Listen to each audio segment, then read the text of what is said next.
My investment / make money, build wealth thesis is this, right? A business is the number one thing that can generate the most amount of active or passive income. The real principle to always make sure you're always making money is, how do I go about creating value for more people? How do I serve people, solve problems, and serve them in such a way that money is just a byproduct?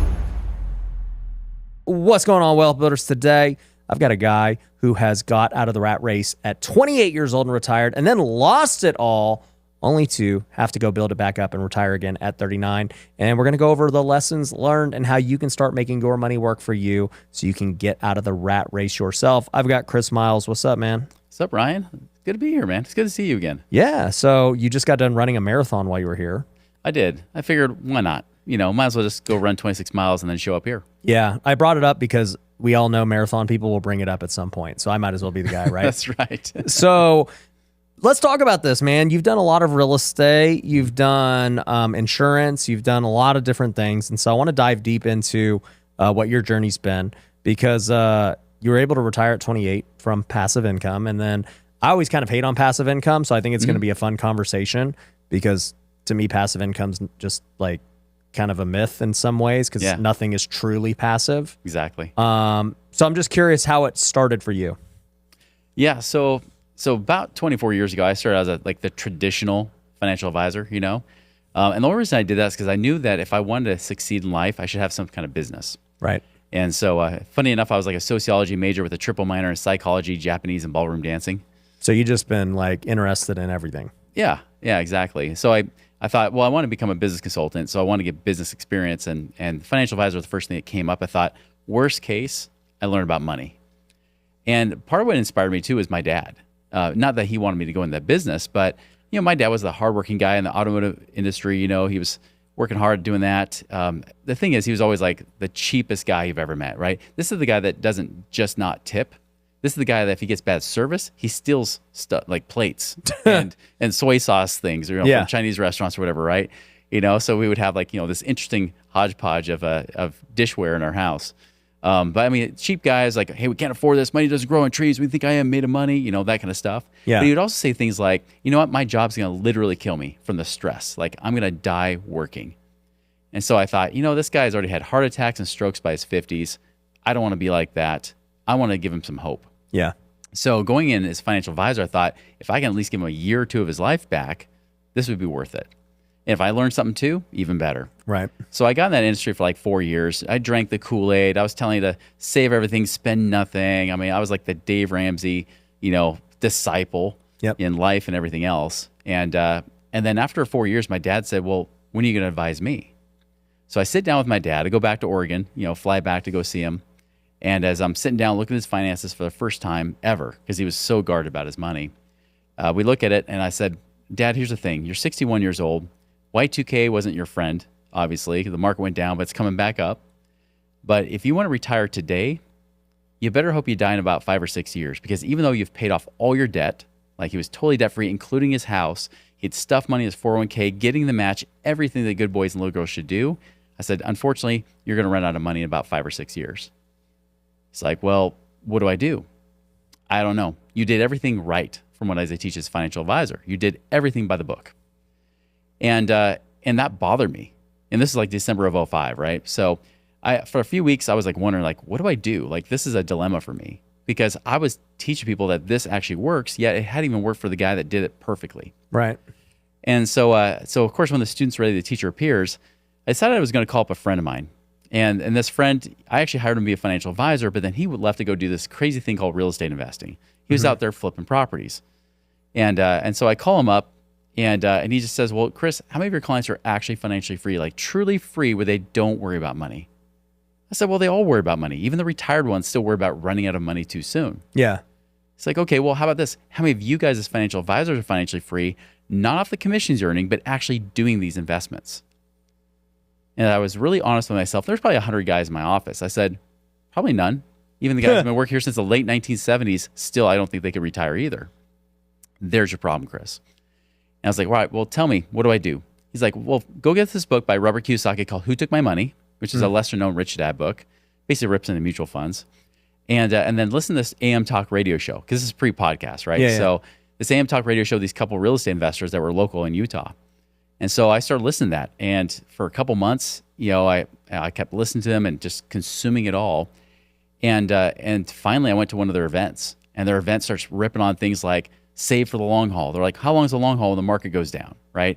Diversify. They're like, well, diversify into what? Like, it's all the same crap, and high risk creates high returns. Like, when did a higher chance of risk create a higher chance of winning? You're in Vegas. I mean, come on. Yeah. We all know that 90% chance of losing isn't a 90% chance of winning, right? But the banks and institutions want you to believe that. So all this kind of stuff. And so I finally just at the end of this, like, why am I teaching this? I'm out. I'll never teach about money again. I'll just go do ballroom dancing, teach ballroom dancing on the side. I'll be doing mortgages, because 2006 mortgages were easy. It was like 2021, and that's what I did. And during that time, I wanted to learn like what they knew. Like, I wanted to learn how they would flip properties in like 21 days and do stuff like that, and so I started kind of do the same stuff. I even flipped my own property, sold it to an investor, leased it back, and then subleased it out to another, to a renter to try to make money off the rental while stripping out all my equity and doing that kind of stuff. And just learning that, and even just learning I could do hard money lending. I know that's not the the proper phrase anymore, right? But hard money lending, I would do that too. And next thing I know, I only need like $3,500 a month to live. And next thing I know, I'm out of the rat race. I'm making like $4,000 or $5,000 a month. And I was 28 years old. I'm thinking, well, dang, that was easy. It was like the Staples, like that was easy, the easy button type thing. Yeah. And I thought, dang, like, I can't believe it was so much easier than I thought it was. I thought I would have to save my butt off until like into my 40s, I was 28 at that time. I thought I'd have to save and save and save into my 40s, save a couple $1 million, and then live off the 3% of my mutual funds, that kind of thing. And only to find out that you could do it so much faster with real estate. And that's where, of course, people want to say like, well, how'd you do that? Like, even if I didn't want to do anything with it, people still want to know how I did it. And that's why in 2007, I finally came out of retirement, taught people how I started teaching people how I did what I did until the recession hit, and then of course, I went from millionaire to upside down millionaire, where I was over $1 million in debt, and stopped teaching people how to get out of the rat race, because then I'd just be out of integrity if I did. Yeah. So I'm back in. Before we get into, obviously everyone knows what happened in the recession then. Yeah. But, to go back a couple of steps, right? You said you needed about $4,000, $5,000 to retire. Right. Now, obviously it wasn't going to be some crazy cool life, but it was financially free. My question is, how did you even get the capital? Because you said you were doing a lot of hard money lending, so you needed some money to go lend. Yeah. Were you lending other people's money? Were you lending your own money? How did that work? Yeah, I was doing a little of both, actually. Okay. I was lending my money. I was also lending some other people's money. Like, I would get a spread off that. Yep. Do kind of like a wrap type of thing. Yep. And then I even had some of my rentals as well. So I had I took my starter home, turned that into a rental and stuff like that. That was pretty much it. That's all I knew how to do at the time. So I guess, what were you making as a financial advisor at that time? Financial advisor, I was making like a few grand a month, or so, like anywhere from like $2,000 to $4,000 a month. I was also doing stock coaching. I was making like $6,000, $7,000, $8,000 a month doing that. Stock coaching. Yeah. How did that work? Yeah, basically I got hired as a stock coach, right? Teach people how to trade stocks and options with a company, actually through Russ Whitney. Okay. It was one of his subsidiary companies he was doing for the stock trading side. So I actually did that for like a few years. Yeah. I was in that. So I was in that space while I was a financial advisor. I actually had to drop one of my licenses just so I could do that work. So you were making about $10,000 a month from basically your two active income streams? Mm-hmm. Yeah, exactly. And then about $8,000 to $10,000 a month. How did you save enough, I guess, to start lending and making some serious money? Well, back then it wasn't as hard to make money on hard money lending as it is today. Because back then, like, the hard money lending rates were like 2-3% a month. Oh. So very, very aggressive, much easier to do it than like making maybe 1% a month like you would nowadays, right? So definitely a lot more bang for your buck that you would get out of it. Right. So if you had 100,000, just so everyone's clear, if you lent 100,000, you could make 3,000 a month off your loan. Exactly. Yeah. So it was much, much easier to do that. Plus I had my rentals and things like that too. So it made it pretty easy, especially because I only needed $3,500 a month to live back then, because I only had like 2 kids. It was a pretty cheap lifestyle I was living. Yeah.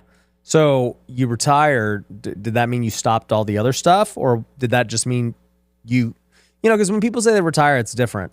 Yeah. It's like there's a moment you become, let's just say, financially free, but you Right. continue to work, right? And then Yep. there's people who truly say, hey, I'm retired, I no longer work, and I just kind of, I don't even know what I do with my life.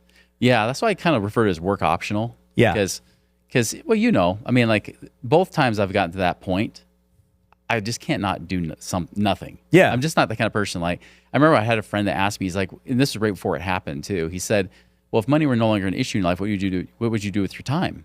And I said, oh, I'd probably go travel and do stuff. You know, you always name the things that you don't do a lot of at that time, right? And he said, okay, travel. So you're going to travel 52 weeks out of the year? I'm like, no, actually, that sounds horrible. Yeah. I couldn't do that. No, I like to be home. You know, he's like, okay, so the other 45 weeks out of the year, Chris, what are you actually going to do with your life? I was like, wow.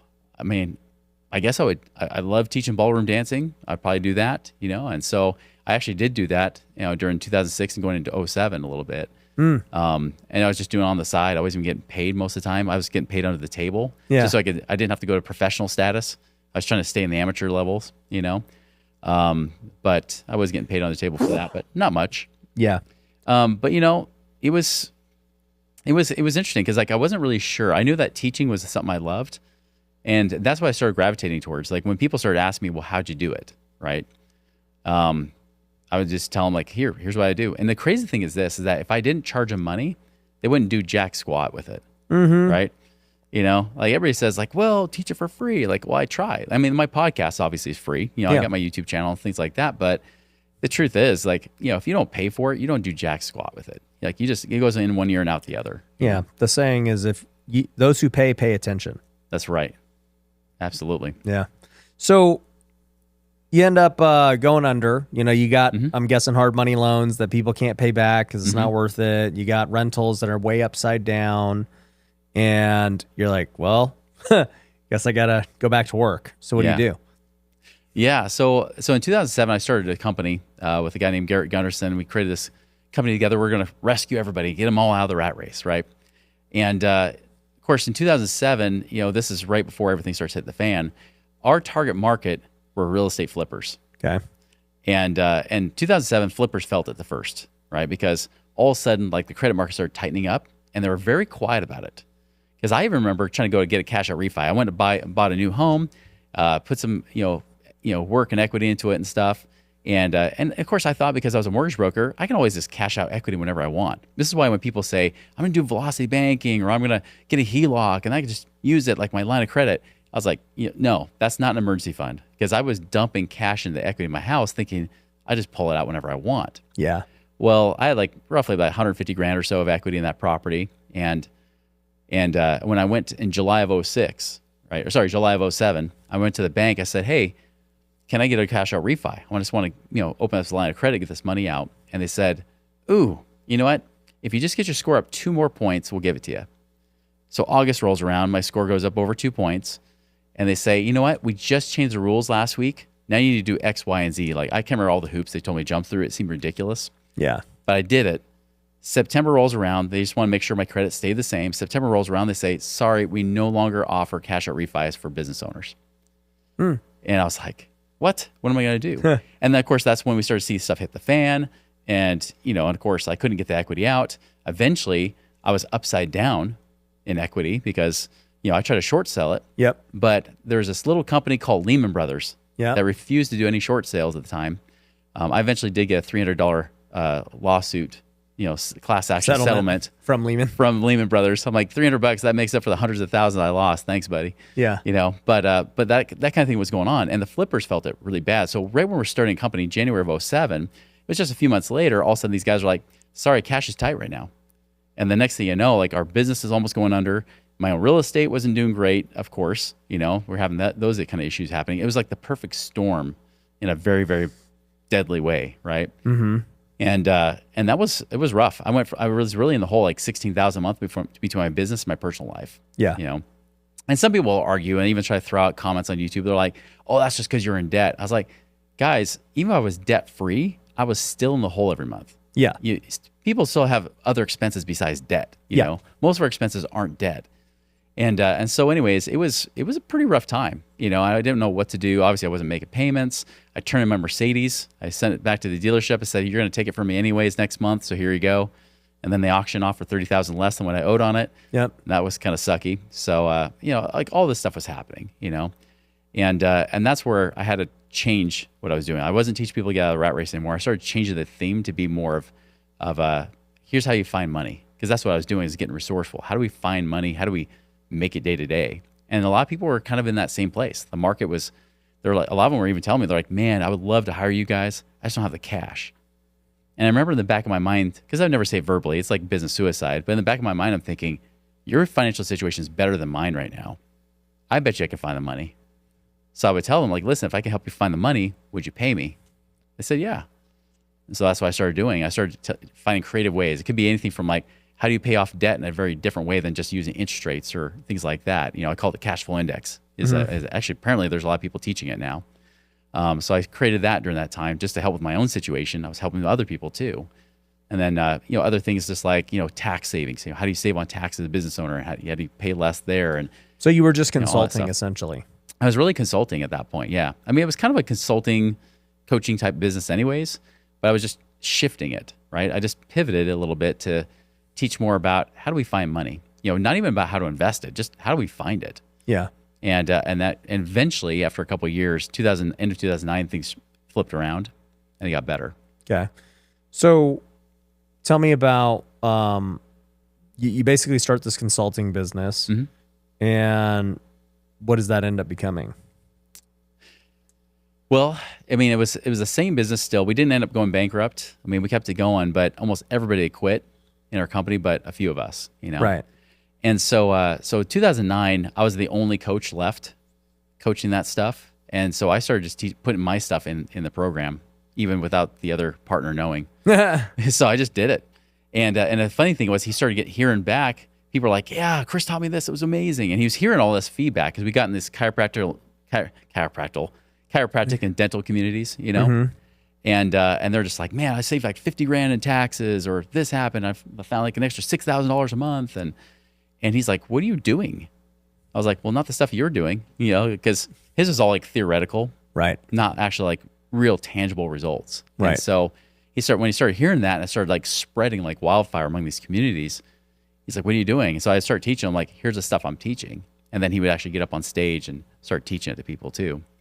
But that was really what was starting to happen. Then we started bringing on more coaches. We went from like almost bankrupt in 2009 to like 5 million in sales in 2010. Wow.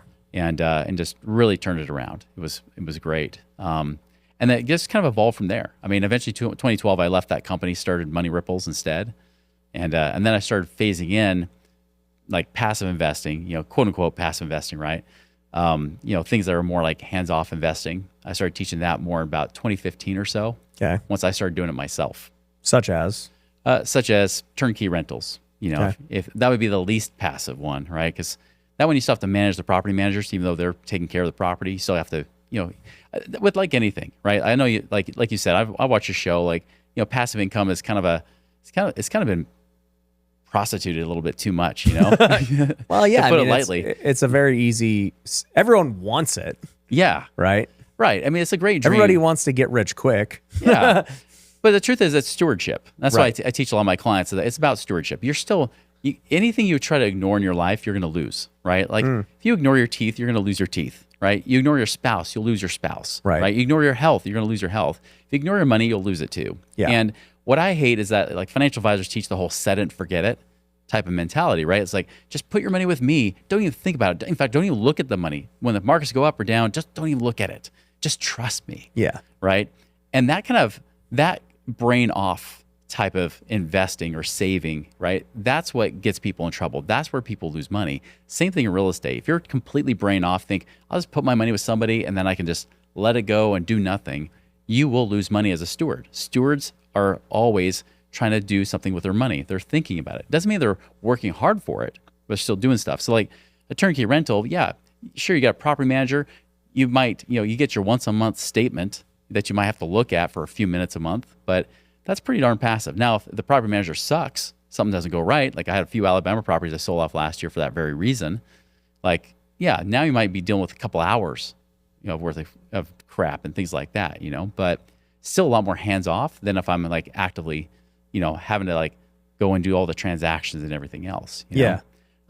Lending money, like hard money lending, or, even like if you're just, going to lending funds, where you're going to a fund where they might pay you a preferred return of like 10, 11, 12%, syndications, still you have to do the due diligence on these people, because if you're now 1 degree separated from the investment, now it's all up to you to find the right people. Yeah. To do it's all that about kind the of stuff. operator. It's all about the operator. So you're doing like that due diligence still. You're just not, in the sense of doing the actual act of investing. Right. And then in the end too, it's like there's always risk. Oh, so of course. It's like you can find the right operator, and guess what? The market turns. Yep. We haven't seen that happen at all in the last couple of years, have we? Exactly. Right. It's like a lot of syndications and things aren't looking great, and it's like great operators, and it is what it is. That's right. Yeah. There's always risk. Anybody who tells you otherwise, they're just trying to sell you crap. They're just lying to you.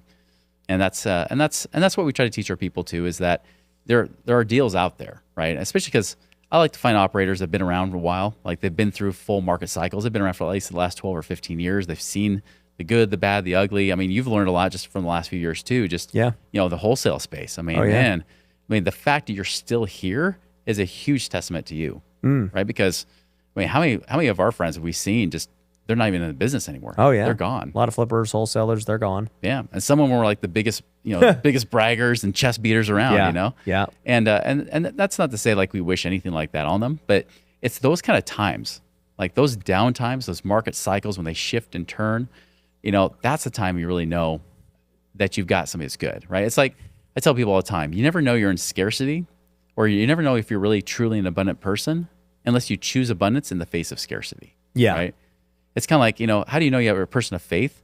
It's when you're tested on your faith that you know you actually have a person of faith. When things are You can't good, say you have faith when you don't ever required to use it. Yeah, exactly. When things are good, like anybody can be happy and positive and have faith in the future. It's when things go awry and then you still choose faith, you still choose abundance despite all that. That's when you know you're truly an abundant person or a faith-filled person. Yeah. I've told people that on the show, and, just at our events and everything else. I'm like, look, for me personally, the last 2 years were extremely difficult. Like you said, with the market shifting, and we'll get into all that. But it's like, you were talking about pre-show, you didn't like completely go bankrupt because you ended up having to pay back like $1 million of debts and other things. I was like, dude, I had to pay back millions of debts, and God willing, I was able to without a hitch. And, from the outside, people just see whatever they see from the businesses and the events and everything. And it's good. Like, we're making money, but doesn't mean it hasn't been really, really hard, and a lot of difficult conversations with investors, with people, lawsuits. And it's like, that's life. It is. You do a lot of deals. You service a lot of people. You raise a lot of money. You lend a lot of money. I wish I batted 1,000, but I don't. Yeah. Anybody who's batted 1,000. I mean, I learned this in the stock coaching world, right? I remember there was a person that would go up on stage, and one of the clients came back to me, and the client said, yeah, this woman got up on stage, and this was in August of that year, said she's never had a losing trade all this year.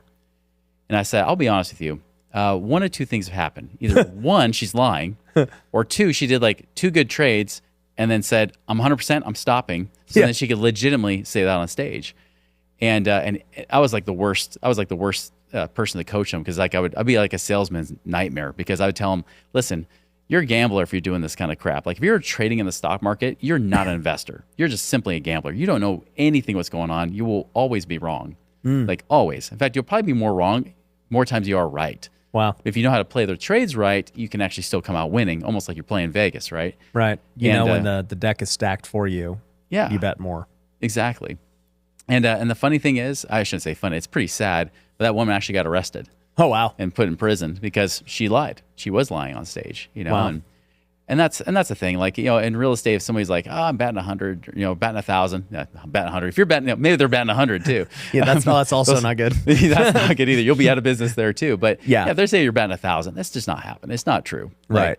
That means either you have had so little experience, you haven't been around, or it's something like that's going to happen. Everybody's going to have losses at some point, but can you still minimize those losses? Yeah. So you started teaching people about these different ways of passive income, majority through real estate, it sounds like. Yeah, real estate backed assets preferably. Okay, got it. But you still understand stocks, and do you do you like mutual funds? And Oh, I think they suck. okay. So no mutual funds. Yeah, I mean, I used to do them. I used to be, all about them, of course, and I was even about trading in the stocks. But I'll tell you, here's the evidence, right? And I always like evidence. For me, that's always been the thing, is like, what really works? About 5 years ago, I had a guy reach out to our company, right? He said, Chris, I'm going to be honest with you. I teach people how to trade options. I sell the programs, online and make lots of money doing that. I'll tell you though, I hate trading options. He's like, I hate the fact that I'm a slave to my computer, that I have to babysit these things every single day. I want passive income. I want to be able to do stuff like real estate investing where I don't have to babysit all the time, every day. He's like, even if it's like a few times a month, that's way better than the lifestyle I'm living right now, where I have to go to my computer. I have to manage my trades. I had a buddy who I had this exact conversation with, and he's a great trader. Yeah. Made millions and millions.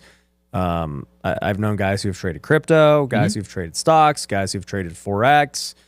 They're all kind of basically the same thing from what I see. But to your point, it is always based on the individual. Like it is truly like they have to be there you can't train anyone else to make those bets for you. Like it just is what it is. Right. And we always talked about that because I was like, well, I never want to do that. Like everything I build, whether it's an investment, like a rental or lending or whatever else, or for me anyways, my favorite investment to this point has been like just building my businesses because it's like, for me, they are pretty passive and they produce a lot of money. Yeah. And so, especially when you have a team like you have. Yeah. And so I'm like, I would rather invest into building team and infrastructure and brand and all these things that, now can just make money without me. Right. Exactly. Yeah. That's the one thing you never see in that trading platform, right? It's just like people that manage their own rentals, and there's nothing wrong with that. I mean, there's nothing wrong with having active management, just like in a business. Like, business. I always tell people all the time, like, what's the 2 proven investments that have always worked, right? That have produced the most millionaires and billionaires in history? It's business first, real estate second. Yep. Hands down. And so again, I like evidence. I like to know that things work. Why not go chasing after that evidence? There's people that become accidental multimillionaires in real estate. People that suck at real estate. Just held. It's bought and held, right? Yeah. That's all they did. And they still did better than people with mutual funds. So why would I put money in mutual funds? Here's the problem, is that the reason that you always see people going that direction is because that's what the financial companies will pay for. They will pay for the ads on all the financial media. They will train the financial advisors. They seriously have an army of people telling you that you should put your money with them. Even as a financial advisor, I was taught that everybody lacks the time, the training, and the temperament, the 3 T's, right? You lack the time, the training, the temperament, do your own investing. So just put your money with us. And that to me was just like, once I realized I was just a pawn in that game, I realized like, this is like, I'm just a salesman in a suit. Right. Like, I'm not an investor. Not really. I mean, most people are never really conservative investors, as some people say, like, oh, I do mutual funds because I'm conservative. No, you're a comfortable saver. You like to go with the masses. But the masses, let's look at the evidence. They're broke. The masses aren't retiring well. Even my dad, right? Like my dad did it all right. Yep. And still, like, he had to work into his 70s to now be alive at 80, and he's just trying to stretch his money out. Yeah. That's just not right. And they teach it like everything's amazing, like all these people retire, and if you don't retire, it's your fault. You just didn't save enough, even though you saved exactly, or if not more, than what they had recommended in the first place. Yeah. So it's all this overpromise, underdeliver, and that's the thing about the financial industry. I mean, it doesn't matter if it's mutual funds, insurances. I mean, it's all like overpromise, underdeliver, all this half-truths and lying and things like that just piss me off, and that's pretty much why I can't retire. Right? That's why, because we got to educate people to see the truth. Yeah. One of my biggest problems, and I don't think most people who listen to this show are of this mindset, but it's definitely a mindset of, just basically the earner versus the saver. Yeah. And it's like, for me, I was always, let's just say, a saver in that I never lived above my means. Yeah. I was always frugal enough. Just I understood how much I was making. And it was never like, oh, dude, I got to save up for this like thing I want, this dream home, this I never thought about saving. I always said, all right, how am I going to buy this right now, this very second? Yeah. I need to think of a way to do this. And I actually had Myron Golden on the podcast, and him and I talked about just this idea of like creating new offers, and your creativity is what, essentially gives you the ability to make whatever you want. It's just limited by your creativity. That's right. And I've always done that my whole career. I'm like, all right, well, if I want to achieve this, my current situation does not work. And I don't want to achieve this in 10 years. I want to achieve this now. Yeah. So how do you do it? Well, it's not going to be in the same confines of whatever it is you currently do. You got to do something new and different. That's right. So it's just like it, but it's once again, it's looking at the same problem in a different way. And most people default to thinking, oh, my current situation is what it is. Therefore, I have one option. That is to save the next 10 years. Yeah. Like it's been laid out perfectly. Just like you got to go to college, right? Yeah. You and I are both dropouts, like. I actually graduated. Oh, never mind. So I'm a dropout. There we go. I got my associates. I kind of dropped out. I got drafted. So, I dropped out for a year, my junior year after I got drafted. And then I only had a semester left. So I was like, well, I'll go back and finish. And I got a degree and a wife. So it ended up being good. You're like, that was the best investment ever. Not so much the degree, but the wife part. The wife part was great. Yeah. That's funny because like I actually tried to go back to college 5 years after I left. So I'd taken a break from college to become an entrepreneur, right? And then as I got into it, I just kind of put it on hold.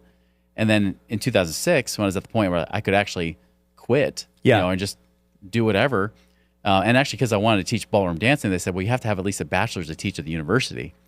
I said, all right, fine. And so I go back to the admissions office. I said, all right, what does it take for me to do this? I had one paper to write. I'd already written my thesis. I'd already done my capstone. All I had to do was do this independent project, 3-credit course, and I've been done. I go back there. They said, well, since it's been 5 years, instead of 3 credits, you now need to take 18 credits.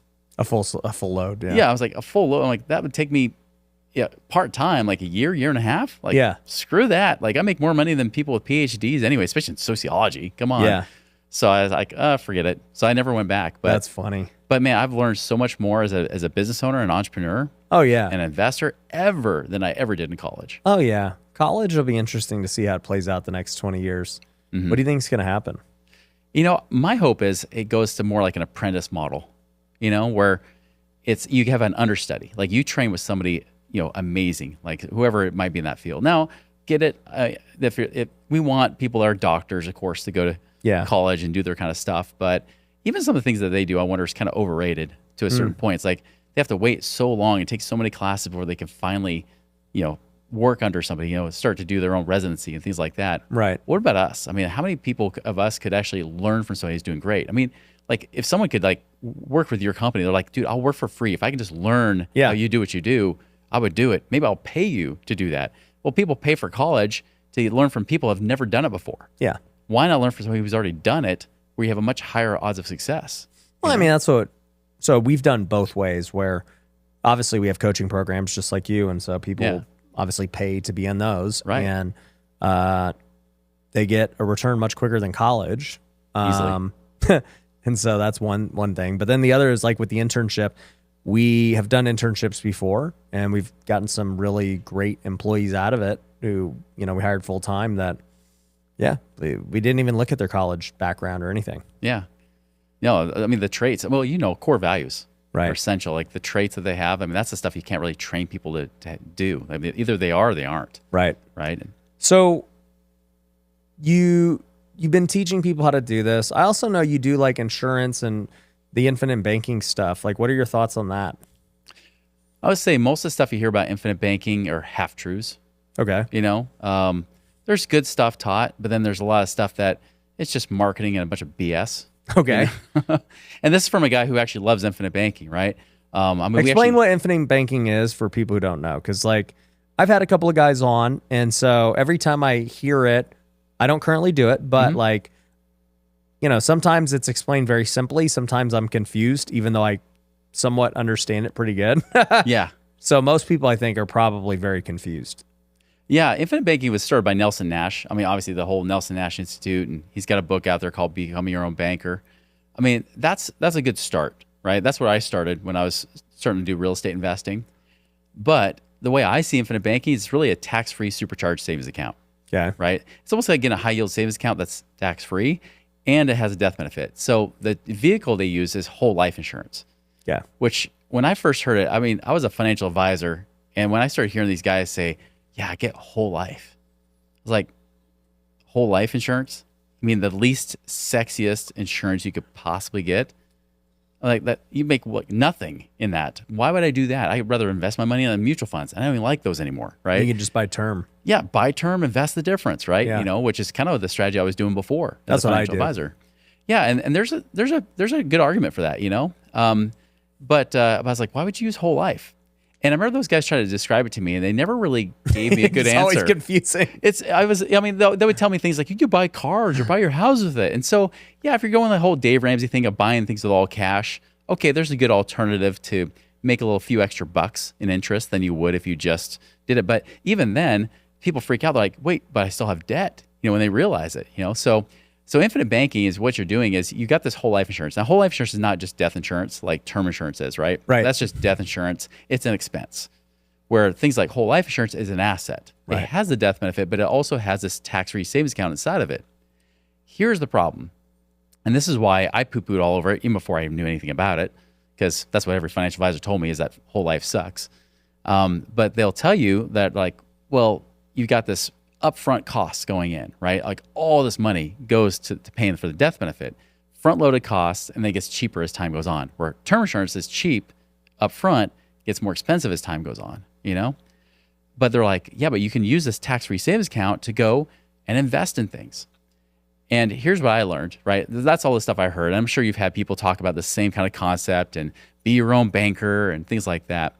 But the thing that changed my perspective on it after I had it, and then I lost it because I had a piece of crap policy. I wasted like 25 grand into it and I lost it in the recession, you know? Yeah. But what I learned is you can reduce those insurance costs. So rather than trying to get this big old fat death benefit, which is what they try to sell you, because insurance agents are sold off the insurance costs coming out of it. And I remember I asked the guy that set it up for me, because those first few years, I'm like, wait a minute, I'm paying all to these costs. Yeah. Well, can I reduce this somehow? Because I knew with other insurances like universal life, things like that, I could pull different levers and make the cash grow faster, you know, have more cash in there.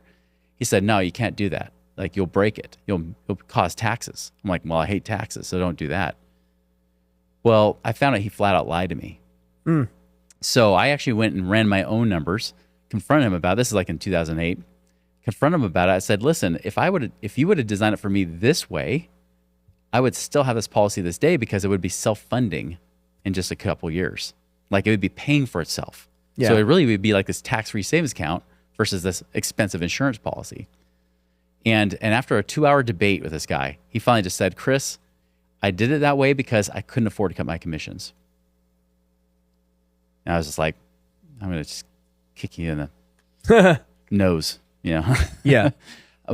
So anyways, so when I realized it's like, you know, the thing that kind of got me to make it work though, was that if I lower those costs as low as I can, the cash value, that part that's the actual tax-free savings account, I can go use that anywhere I want. And then rather than just withdrawing the money, which you can do, of course, you can withdraw the money and just, you know, pull it out like a savings account. The thing is, you can get a bank line of credit against it or an insurance line of credit. And so you borrow from the insurance company, you do pay them interest. That's one of the lies I hear about all the time. They say, you pay yourself back. BS. You pay them interest, right? Okay. Now, the half-truth that they'll try to claim is, which is true, this is the good part, is that the money's still there earning interest too. So like say for example, you got $100,000 in this cash account, right? Okay. And you say, I want to borrow $50,000 to go do this real estate deal, right? Now you borrow $50,000 from the insurance company, you pay them interest, right? Now the cool thing is it's not on your credit report and you pay back the loan whenever you want. There's no monthly payment. The deadline for paying it back is your death. Yeah. Which they'll just pay back through death benefit, right? But if I use that $50,000, now if I just pulled out $50,000, I not only have $50,000, right? But if I borrow $50,000 from the insurance company, the $100,000 is still in there earning tax-free compounding interest, roughly like 6% a year. Yeah. So yeah, I'm paying them interest, but I'm also earning interest at the same time. That's why they'll tell you pay yourself back, right? Because they're trying to tell you, take the money from that investment, or if you're going to get a car payment, pay it back in, And what are you paying them? You pay them usually right around 6%. So it's a wash. It's a wash. The only way you can win and then make it work, and this is what I recommend, is if you do pay yourself back. That's why they teach it that way. Because if it's just like any loan you ever get, right? If you get a car loan, now most people think that somehow the banks are screwing you over, especially those early years of your mortgage or your early years of your car loan. They're like, oh, you're paying all interest, so screw them by just paying it back faster, which is exactly what the bank wants, right? Like any investor, they want their money back faster. But it's just math, right? It's only because when you make a payment to like that car payment, for example, you're paying down principal and interest. Right. So what's happening is that you're still paying the same interest, but the interest that you're being charged decreases because the balance decreases, right? So it's simple interest. But when you save money, when you have money in like a savings account, you're earning compounding interest, right? Okay. They're not the same. And it took me until about 2009 before I finally learned this fact. I was like, wait a minute. So you're saying that, compounding interest and simple interest, like what I pay on loans, are not calculated the same way? No, because compounding interest, like you have 100 grand, you earn 6%, now you're 106 grand. Right. Well, now that 106 grand earns 6%, it earns a little bit more. Now you're 112 and something, right? Right. Well, when you pay on a loan, the interest you pay goes down. It decreases over time. It doesn't compound. Right. So the key is this. If you're going to use that life insurance policy, do that whole infinite banking concept, or I like to refer, we got it trademarked as max ROI infinite banking. The way you do it is actually you put it into an investment. It could be in your business. It could be anything you want. The returns you get from that, you pay it towards that line of credit. And as you do that, you pay the loan balance down, charging you less and less in interest while you're compounding interest at the same time. Now you make a spread. Not the spread from whatever you made on the investment, but you're making a spread on the money that they're charging you versus the money they're paying you. Then you actually make money there, and you're still making money in whatever you're doing at the same time. You can actually make money in two places at once. And once I learned that difference, I thought, okay, now this is finally making sense. Everything else seemed like BS before. So to reiterate, what's happening is if I put $100,000 towards, a whole life policy, and it's continuing to grow, at 6%. Right. So 100,000 in year one, year two, it's got 106. Then right. It's got 6% on 106. So you're at just say 13, right? Now, for the 2 years you've had it, you took out a loan of, you probably can't take the whole amount, but I don't know. It's like 95% of it. Right. So let's just say you took out 100,000. Sure. Okay. You're paying back the 100,000 from whatever the investment spread is. So I took out 100. I lent it out at 12%. Right. Right. So I'm making 6% spread. I'm paying down that loan. Right. Right. And so maybe in year two, that loan, or year three, that loan is at 94,000 or right. Whatever. Yeah. And so now that's where the difference is coming. Is that's like right. in year 5, maybe I only owe, I don't know, 70,000 and I'm at 130,000. Right. And so, my interest on 70,000 is much less now. Yeah. You probably have like 135,000 versus 70,000. You just made 5,000 extra on the spread. Right. Right. Yep. While you still, meantime, you're still making money on that investment. Right. So my question is, why not just keep it in cash? You could. And a lot of times I do, but. Well, I'm just saying, like, why even go through all that? Like, the alternative is, I have 100,000. Instead of putting it towards this whole life policy, I just invest it myself and make 12%. Yeah. Why not just do that? You could do both.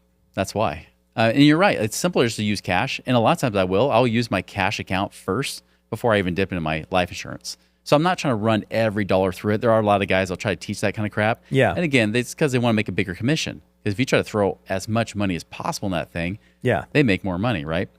And so there's got to be a good balance between it. Because I guess then my point is, what's the benefit of having that? Is it just the death benefit that really makse it? I always see it as like icing on the cake, even though that's the purpose for life insurance. No, for me, it's a couple of reasons, right? One, first and foremost, I put my emergency fund in my life insurance. So this is what I do a little bit differently. So like for example, because you don't want to touch that. Yeah, because my wife wants to have like 400 grand just sitting around, right? Okay. And I was like, well, if I let that sit in my bank, my credit union's finally got it up to 0.1%. Yeah. I'm like, I'm making $400 a year, and then I get taxed on that $400 a year. So I'm maybe walking away with maybe $300 if I'm lucky, right? Yep. But I told her, I said, listen, why don't we do this? Why don't we earmark 300 grand inside the life insurance cash that's in here? Let it sit there. We don't touch it. We don't invest with it. Keep 100 grand in the bank for that overnight, like quick or same day money that I need to get to, because I can get to the money in my insurance in about a week. Yep. Like keep that money there. And actually that 100 grand I split between high yield savings accounts and this. So yeah, I'm getting taxed on money. I can still make 4.3 on my high yield, 0.1 on my bank, right? But then I get taxed on those. But now that 300 grand earning like 6%, I'm making 18 grand a year on that money, right? That's tax free. So that's reason number one. Reason number two is any money I keep inside my life insurance is 100% protected from lawsuits and creditors. So even if I put money in the bank, you know, and you've probably seen this happen with people before, you put money in the bank, if they get a judgment or a lien against you, that money's gone. Yeah. Like they can get to it right away. Even like IRAs and things like that, you can still get to that money. But this money, they cannot touch. You can have literally millions of dollars sitting here. No one can get to it. So that's another big reason, especially when you're a real estate investor. That's probably one of the number one reasons I see people doing it is. Out of all the guys I've had on, nobody's ever brought up that point. Which is a sad point I have to bring up. That's a big point for me, right? That would give me, because I always ran the math. I thought about it from an interest perspective, and I'm like, it just seems like a lot of headache to just do all that. Yeah. When I can just keep it in cash and do all that. I was like, I understand the death benefit, the tax-free part. Okay, that makes a lot of sense. But then, like asset protection part, nobody had ever brought that up. Yeah, that's a big one for sure. And the great thing is, like, you know, tax-free is great. Of course, it's like a Roth. Yep. You know, in the same standpoint. But if they ever do change the rules, you know how like Roths are under fire sometimes, and especially when you got like Peter Thiel, you know, where like a $5 billion Roth. Exactly, right? And so they're like, well, how do we tax the rich, you know? Because that's the problem. Like, you know, once we get to a certain point, now we're like the rich, you know, and we don't want to be the target. We're going to be a target depending on whoever's in office, right? Yeah. So the nice thing with life insurance is it's a contract. It goes to whatever the rules were at the time you got the policy. Those are the rules. They're fixed. Okay. Right? And where like IRAs, if I get a Roth IRA, up for whatever. Yeah. Like if they say, hey, now you can't be 59 and a half, you have to wait till you're 62 and a half. We just change the rules. You just have to go with it. Because when you have So what would happen IRAs, if you did get into a lawsuit and your money is in this contract? Nothing. I mean, the reason that they protect it, it's the government wants it protected. One, because they keep their money there too. Two, the big reason is because they're trying to protect the family. And remember, families that don't have something to protect them from a death benefit standpoint, right? That's our drain on the U.S. government. So they want to protect that part. They want to protect the families. So let's just say, I don't even want to use me as an example. Yeah. I don't want to put that kind of energy on myself. But let's say, somebody gets sued and they go bankrupt, right? Yeah. But they had $1 million life insurance, fully funded policy. Yeah. Could they go tap into it and borrow against it? Could anybody who sues you? No. They can't. No, but could I, or could this person? You can. Yeah. So after bankruptcy, they can go back to that policy and still borrow against it. For bankruptcy, not so much. No. Bankruptcy, that's protected in most states. There are states like California. So bankruptcy would take that money? No, not in most states. There are a few states they could.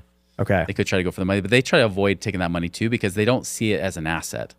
That's the thing that's kind of critical here is that when you don't want it to be an asset, it doesn't count.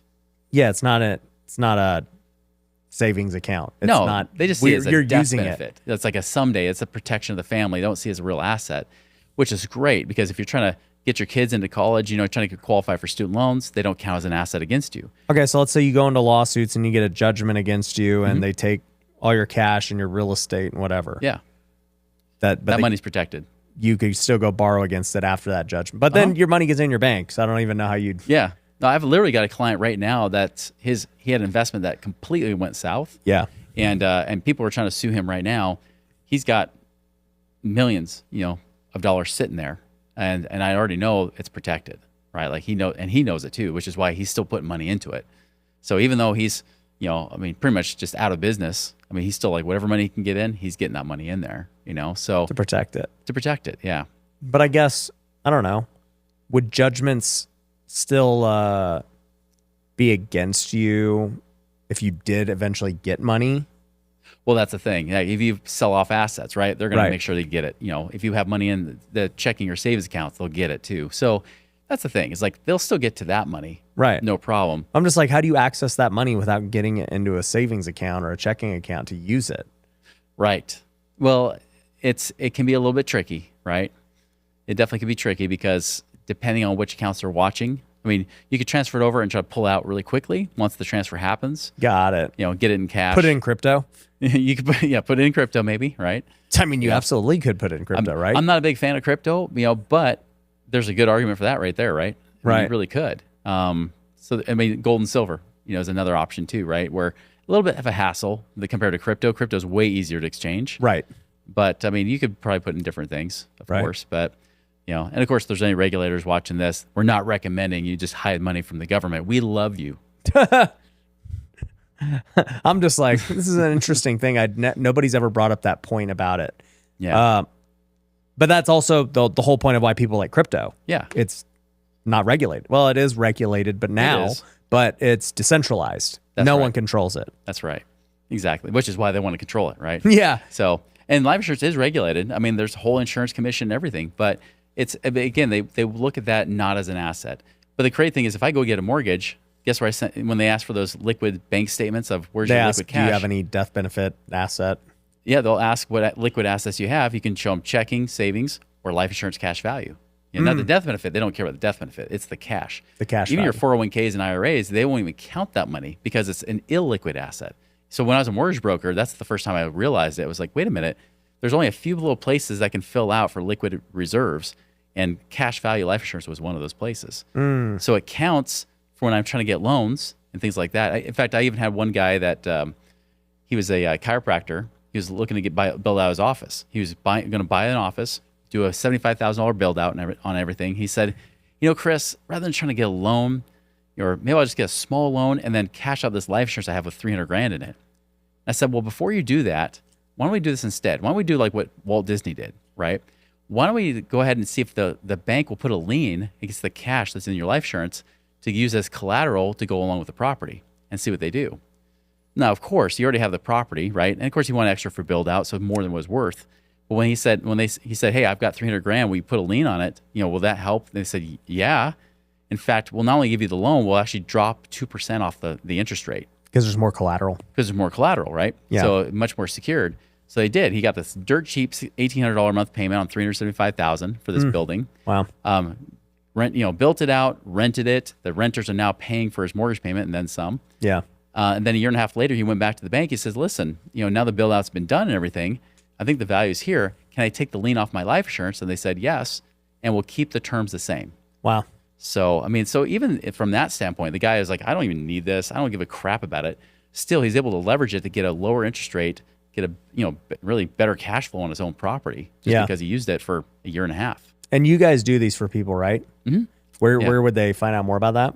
Just go to moneyripples.com. We got a whole infinite banking section on it and stuff. Got it. Real estate investors, I found a brand new way to create cash flow that's better than anything else I've ever done. It's better than rental properties, Airbnb, my flipping business, multifamily. It's the best thing we've done yet. It is building an automated wholesale business. Now you might be saying, Ryan, how do you build an automated wholesale business? Well, what if you had the same exact leads that I get every single month? What if you had a sales script that was so easy to close deals over the phone that you could do it all across the country? And what if you could sell your deals directly on the MLS without a real estate license and without having to actually own the property and getting top dollar? Well, we do that with this new method. And I made an 11-minute video where I go over how it all works, how you can start doing it today. So if you want to go see that video, go to wealthyinvestor.com, go click the case study and see what I'm talking about. All right, so all that makes sense on tax savings, passive income. I mean, I'm with you. I really believe even if I had enough money to just chill out and, for me, when I think about making enough money to retire, I'll never retire. Right. But I'm just like, I need like millions and millions in passive income for me to like be like, all right, cool. Yeah. But that being said, you need active income. Yeah. Right. And this is what I'm a huge proponent of. I'm like always thinking about active income. How can I create more streams? I thought you brought up a good point about business being the number one thing, because that's what I always focus. Even though like I'm a real estate guy. Yeah. real estate is my business for active income. That's right. You know, flips and wholesales and education and lead generation and coaching and all that stuff.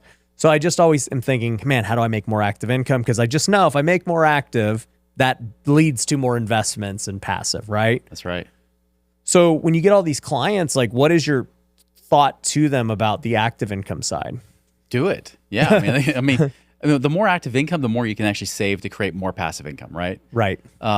It's funny because, like I mentioned, like business and real estate are proven to work, and like we all know Dave Ramsey. Yep. And I did a little research on him and digging because I was actually trying to figure out how much he had in real estate holdings. Because he always talks about, he's like, oh, I do it in real estate, and he talks about how he's worth 600 or 700 million. Yeah. Dude, the guy's flat out lying.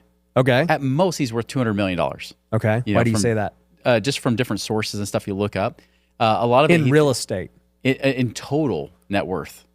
So between his business valuation and his real estate. Really? You think that with his business valuation? Yeah. His business valuation was around 52 million, give or take. There's no way. Yeah, if that, right? No. I mean, that's low. Oh, yeah. Well, that's because it's so Dave Ramsey dependent. Right. You know? Right. If it were, I mean, he tries to claim that, I got so many other income streams coming from these other shows or spinoffs and things I have. Like, yeah, but it's still Dave Ramsey. Like, right. It's still the Ramsey podcast, you know? Right. So it's because of that reason, like, there's a lot of debate about the valuation. Right. But it's generally around 50 million. Yeah. I mean, the valuation at that point for anything personal brand related is always going to be what somebody's willing to pay. Exactly. But I would guess the way he's valuing it is based upon, I mean, who knows? Because he's not getting lines of credit against it or anything. Exactly. Right? He doesn't need an appraisal. But, well, even his real estate though, I mean, like he has like his convention center, right? Right. And of course, like there's like mostly like one church that's in it or his stuff that's in it. And he was trying to claim it was worth at least a couple $100 million. And they're like, no, it's probably worth more like 14 million because it's just not cash flowing as much as what he was claiming, you know? So, which I mean, I don't know why. I'm like, what? If I'm worth 200 million and I'm not, right? I'm worth millions, but not 200 million. Yeah. Man, I'd be like, who gives a crap if it's 600, 700 million? Why do I have to brag about it? Why do I have to, like try to blow it up like I'm having some sort of pissing contest or whatever, you know? Like, it's just not worth it. And, but it goes to show, I mean, still, he's made all of his money business and real estate. Yeah. Not in mutual funds, not doing all that kind of stuff, right? And so I always encourage people, active income is like the economic engine that really gets you to the point. Because he wouldn't have had his real estate had he not pretty much started over again, going doing his own consulting work and everything he was doing. That's what made his money to be able to go into real estate. It wasn't like the real estate just made itself, right? Yeah. It sounded like you guys actually had similar paths. We on did. That front. It's kind of funny because we both went broke and then you got into consulting. Yeah, exactly. Well, I mean, that's what broke people do, right? Like even in the real estate space. I mean, like broke, and I was doing that even before too. But but it's really interesting that when you have that perspective, like he was like anti-debt is what he got out of it. Now, debt didn't help me at all. It hurt. But it's funny how I walked away with a different lesson. For me, it was all about cash flow, right? Profit is the big thing. And even in business, it's the same. It's like, it's all about the profit. It's no one gives it. I mean, you might try to claim that you're making all this money or whatever. Like someone's like, oh, I've made, $20 million of revenue in my business. Well, great. What's your bottom line? Right. What are you actually walking away with? That profit is the key. And I like what Mike Michalowicz, author of Pumpkin Plan is one of them. Profit First is the other book, right? I love what he says. He's like, listen, like if you reinvest all your money in your business, which is necessary in the beginning, but if you reinvest all your money in your business, you're not profitable. You're just spending money. And I took away a big lesson from that because I realized like I would always use the excuse, well, I'm just reinvesting money in my business, reinvest in my business. And you need to a certain degree. But once you get to a point of a little bit of stability in your business, now it shouldn't be 100% going to your business because your wife or your husband will hate you for that, right? Right. So you want to make sure that, of course, you're taking some of that money back, that profit. Yeah. And then where's that profit go? Now, most financial advisors say, go put it in my crappy mutual funds so I make a commission off of you. Mm-hmm. I'm like, no, like that's where you can put it into real estate. That's where you can put it into other things. I mean, I have real estate, I have oil and gas, I have raw land partnership that somebody else does the raw land. Like I've got money in a lot of different places, right? I've got money, of course, sitting in life insurance, right? As we just mentioned before. Yeah. But I won't put my money in stocks and mutual funds. Yeah. Because I want my money to grow with more certainty. Mm-hmm. less variance and Yeah. all that. I forgot who I had, somebody on the show, or maybe they weren't on the show, but I was just having this conversation last week. But they had made a ton of money. And he was like, "Yeah, dude, like I'm just really only investing in a couple of things now." He's like, I've been through it where I had 38 K1s, and nothing's ever done on time. And he's like, and I'm not expert in any of these different things. And he was like, I had a couple of home runs, had a few total losses, and then the rest were just pretty normal. Yeah. And he's like, I didn't need to go through all that headache looking at all these different deals and opportunities. Like, yeah. Which leads to a point of, do you believe in like diversification? I do, to a certain level. I mean, there's different thoughts out there, because Mark Cuban says diversification's for idiots, is his quote. And even like Robert Kiyosaki, author Rich Dad Poor Dad, he'll even say like diversification is like buying 5 used cars just in case one's a lemon, right? It's like that doesn't make sense, but in truth, I think it really does. I know diversification's helped me, and it's helped a lot of our clients too, but it depends on where you're diversified. Because, for example, financial advisor will say you diversify by going to a mutual fund, but it's not true diversification, because they're all paper assets. Stocks, bonds, mutual funds, options, everything is a paper asset. Everything that a financial advisor offers you is a paper asset. Yeah. Where like real estate is real estate, like the actual hard tangible thing. REITs do not count as real estate. They are paper assets, right? Yeah. They represent it. They're like a copy of a copy, So you have that. You have commodities, where like gold, silver, oil, things like that. That's why I have some money in like oil type investments. So I get royalties from that. Yeah. Even business is an asset class all on its own, and you can invest in a lot of different places within that asset class too. So I believe in that. And as a passive investor, I believe in some diversification, but not to the degree. Like I had one client, he had something like 45 different investments with different people. Yeah. Those are all different K1s. Yeah. And it was so out there that even his wife, if he were to die that day, she wouldn't even find them all. She wouldn't. No, she's like, I don't even know what's going on. She's not even on the same page with him. Yeah. And I was looking, I was like, dude, I don't even want this in my own life. Yeah. Like, I wouldn't even want this. Like, how can we simplify this? Like, let's find the best operators that you work with and start, instead of doing 25, 50 grand per operator per deal, why don't we start making like 100, 200 grand or something like that? Start combining some of this money and lumping it together so it's simpler. Yeah. Because I'm with you. Like, every time tax time, like every freaking tax form that gets sent, I hate it. Yeah. Like I don't care if I have an accountant doing it for me. It's still one more thing that I have to deal with. And just one more thing to manage, because you're always going to manage every investment you have. Yeah. What's interesting is I've never really talked about my investment strategy because people are like, oh, he's a real estate guy. He's a business guy. But I've never talked about, people have asked me at events like, so, okay, the money you do make, what do you do with it? Yeah. And so I've never really thought about it, because I've always there was never a plan. Sure. I've always just done what I felt was the optimal use of money at that time. But for anyone wondering, I'm not like really diversified at all. So I don't have any of my money in other people's deals or syndications. I have everything strictly in all my own things that I control. Yeah. So that's number one.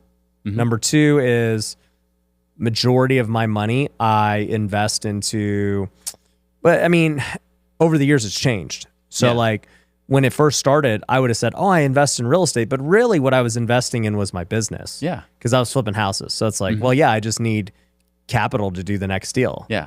I wouldn't even call a flip like necessarily an investment. No, it's transactional. Yeah. It's a business expense. It really is. So I was always investing all my money into my business. Then after a couple of years, I started to buy a couple of rentals here or there. So then that became like an investment class of real estate, right? Then I started to invest into my brand. I was like, well, I think I want to go on social media and do all this stuff. Well, I got to invest in, like, it's essentially a new business. Yeah. And I invested in lots of different new businesses over the years. And, I have to carry a lot of cash for all the businesses. Yep. I have money in a money market account that's like my rainy day fund. Yeah. Well, not my rainy day, but whatever, your emergency fund, whatever you want to call it.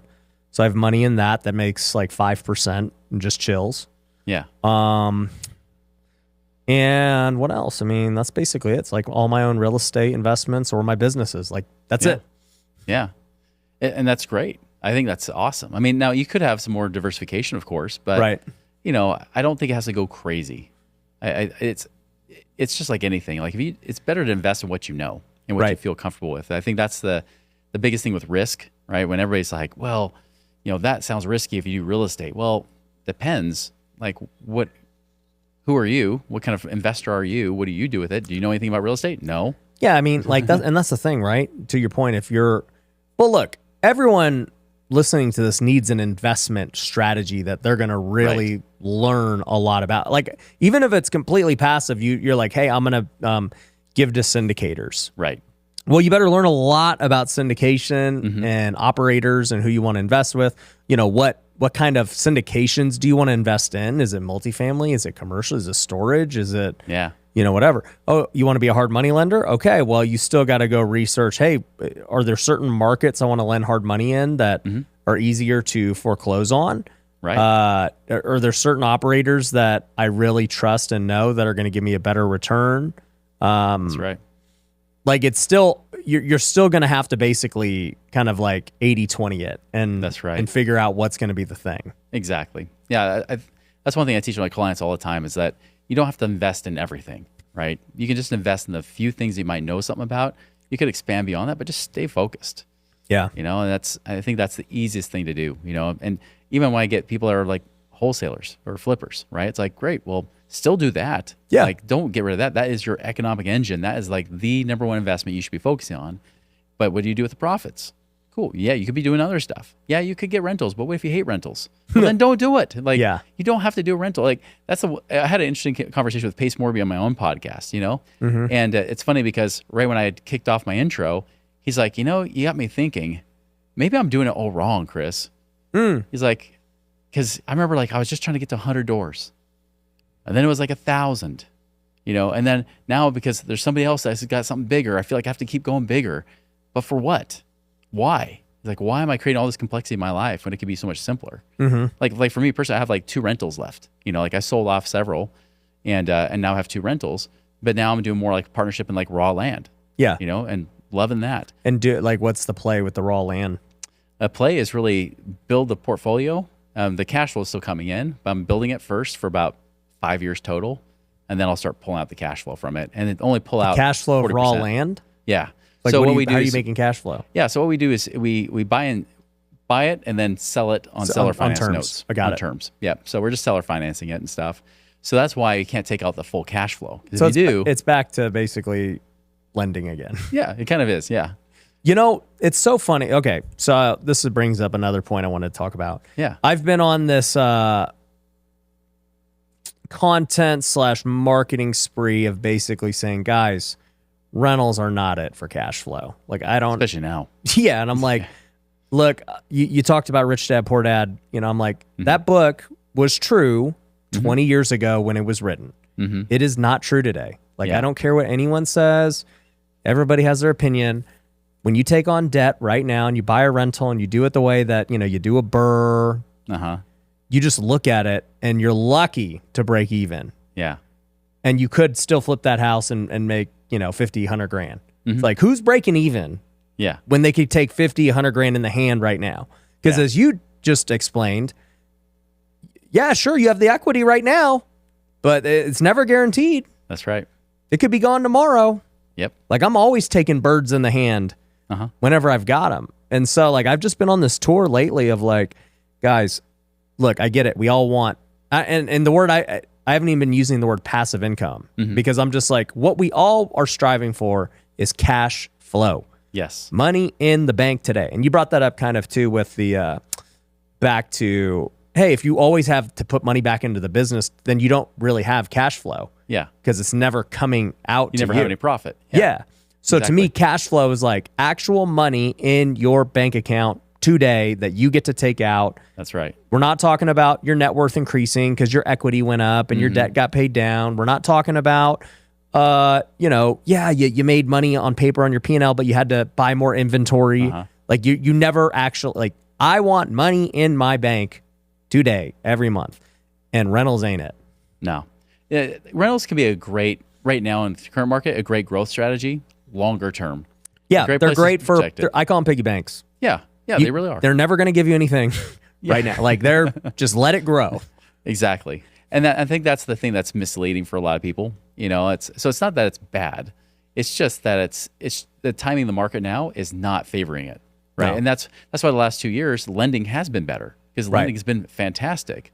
Now apartment syndications, they've sucked the last couple of years. Now I think going into 2025, we're probably gonna see those coming back, in a better way.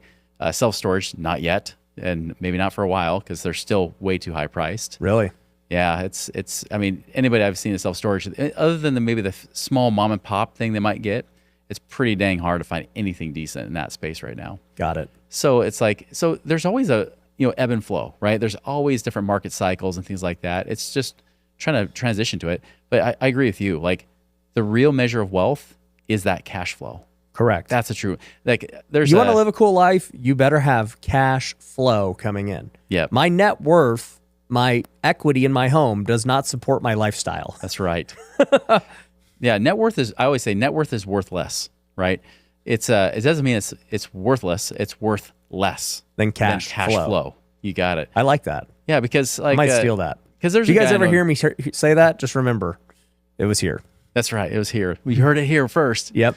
Yeah, but there's a guy in the real estate space. He coaches a lot of real estate entrepreneurs and stuff, and he's always like, net worth is the ultimate measure of wealth. I'm like, no, it's not. No, it's really not, because I could care less. I've seen. I mean, we're arguing about Dave Ramsey's. He don't care. No, you know how much cash flow Dave Ramsey makes? Exactly. He doesn't. That's the thing. He shouldn't even care about his net worth, right? Yeah. Because it's about the cash flow. It's the income, the profit that's coming in. That's everything. Yeah. That's where freedom comes from, right? Yep. It's because if you're making, doesn't matter if you're. It's like MC Hammer. Remember him back in the day? Too legit to quit. You know, all that kind of stuff, right? Like, I mean, man, I remember that somebody had asked his friend of his, like, when he went bankrupt. It was like big news. They're like, how's the guy that made $20 million go bankrupt? And his friend's like, easy. You make $20 million, you spend $21 million, you're bankrupt. Yeah. Well, also too, real estate investors are the most guilty of being asset rich, cash poor. Yes. And it's like, I was in that cycle forever with flipping houses. Mm-hmm. It's like, well, dude, I got like 50 properties, like they're worth a lot. And yeah, we're freaking broke right now in the bank account. Yeah. And it's like, yeah, I don't like this. There's probably a better way to like not have to be in this vicious cycle all the time of reinvesting into the next deal. Exactly. Yeah, I've seen the same thing in my own life and other people's too, right? Like, I mean, so many times we have clients come to us that are asset rich, cash poor, and I'll even tell them, it's like, okay, you got $3 million net worth. What's your passive income? 0. Yeah. Okay, well, let's change that. Yeah. So this is actually a great topic. So I believe, and I'm curious to hear your thoughts, right? Okay, so somebody has a $3 million net worth. Yeah. But they have no cash in the bank, mm-hmm. and they have no cash flow from those assets. Right. That's not good. No. Right? I don't like that scenario at all. Right. I would advise that person to sell all their assets, mm-hmm. get cash, and then do one of two things, right? Start investing in assets that actually give you cash flow. Yeah. And it's probably not going to be rentals, because most likely that thing you just talked about was a rental property. Like or it's a primary or something, right? Yeah. Because if it was in something else, it'd probably actually be producing cash flow. That's right. But I would say, like, that person, to your point, I kind of think the best passive thing, after talking to lots of rich friends, being a part of it, and having paid out tens of millions of dollars doing this, is the private lender. Yeah. Like, I think that person, when it's all said and done, I mean, they're guys who make, 12 to 18% on their money consistently with great operators like mm-hmm. myself or whoever. Yeah. It's backed by real estate. It's secure. They don't have to do anything. Yeah. The flipper just does it. Flipping ain't ever going away. And if things do hit the fan, then they just have a property. Mm-hmm. Like, I just don't know where else you would get such great cash flow. And banks do the same thing. You ever thought about like how a bank invests? Yeah. I mean, banks put their money. Oh, by the way, they actually do put about 15% of their cash in like life insurance, funny enough. But you know where else they put it? They only lend money for business and real estate. You never hear a bank lending money for mutual funds, do you? No. They don't, because it's illegal. ever since the Great Depression, they haven't been able to do it. Even when I was selling mutual funds, like I had to have people initial saying they did not borrow money to put into that mutual fund investment. Because it'd be such a bad deal. Yeah, because the Great Depression, that's what happened, right? That's where we had these issues with people borrowing money from the bank to put in the stock market. The market crashes. Then, of course, they can't pay the banks back. And everybody's going running for the money. So, like, the banks were just dying, you know? So it's the same thing here. It's like I want to go with a place where the banks will invest. And that's why I do real estate, you know, like it makes sense, you know, and business too. But, you know, business, I like to make sure there's certain controls like you. Like I want to make sure that if I'm in a kind of business, there's some kind of certainty, right? Some kind of controls that are in place. Like for example, there are syndications out there. You can get a car wash business, you know, but I want to make sure that there's a certain amount of safety or stability there. And I already know, I even tell my clients, I'm like, listen, this could be a good option, but if the market disrupts, you know, that car wash business could be suffering, you know, depending on what's going on. Yeah. And to be fair, that's let's just say whether it's a car wash business or multifamily. Yeah. It doesn't matter if you were the operator, I'm the operator, or so-and-so, or the person investing is the operator. Like if that certain part of the economy gets hit, it don't matter who the operator was. That's right. Exactly. It's all market driven. So when you mentioned lending, right? I mean, you're lending money. That's what banks do. That's all banks do. And they know, worst case, they get a property out of it. You know, if you default. In fact, they love it if you have a lot lower LTV, you know, just like we do as investors. Yeah. Lower, like great, lower LTV, I'll lend you the money. You know, somebody is saying like, well, I do like up to 95%. Like, yeah, I'm not going to do that. You know, I don't care what you think the ARV is going to be worth, you know? Right.